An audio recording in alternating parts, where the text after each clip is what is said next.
का ये फाइनल नहीं जीत भी पाते तो कोई भी मसला नहीं है, क्योंकि गोल्ड मेडल ऑलरेडी हम जो चैम्पियनशिप है जो हमारे पास बाकायदा तौर पर हमने देखा कि ओलंपिक्स में उन्होंने गोल्ड मेडल अपने नाम किया था और पाकिस्तान का जो सर था वो फ़ख्र से बुलंद किया था, पाकिस्तान का झंडा लहराया था पूरी दुनिया के अंदर जाके टॉप पोजीशन पर।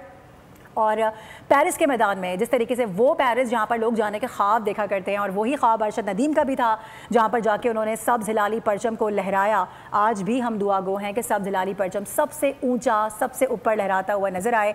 3 थ्रोज अरशद नदीम की जानिब से कर दी गई हैं। पहली थ्रो 82.73, जबकि दूसरी थ्रो उनकी ज़ाया हुई जो कि एक फाउल कंसीडर हुआ।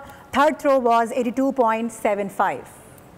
अरशद नदीम ओलंपिक में इनफरादी तौर पर गोल्ड मेडल जीतने वाले पहले पाकिस्तानी हैं, ये भी हमें नहीं भूलना चाहिए। साथ साथ इस वक्त अरशद नदीम की जो फॉर्म है थोड़ा सा वो आउट ऑफ फॉर्म नज़र आ रहे हैं, लेकिन जो अरशद नदीम का मयार है वो ना सिर्फ पूरी कौम बल्कि पूरी दुनिया जानती है कि अरशद अच्छा, अभी अपडेट आ रही है कि फाइनल राउंड के दूसरे मरहले से बाहर हो गए हैं अरशद नदीम। अनफॉर्चुनेटली हम इसको कह सकते हैं, ज़ाहिर है एक दूसरी जो थ्रो थी उनकी जानिब से वो ज़ाया हुई है, वो फाउल कंसीडर हुआ है। अगर वो ज़ाया ना होती शायद कुछ अशारिया और बना पाते, कुछ अच्छा थ्रो कर पाते, लेकिन पाकिस्तान के लिए अभी अच्छी खबर ये नहीं है और ख़बर ये है कि मेडल की दौड़ से बाहर हो गए हैं अरशद नदीम।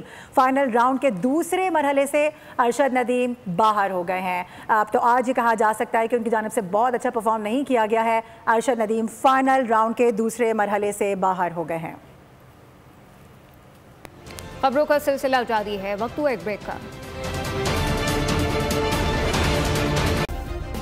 सब्सक्राइब करें और बेल दबाएं ताकि कोई खबर रह न जाए।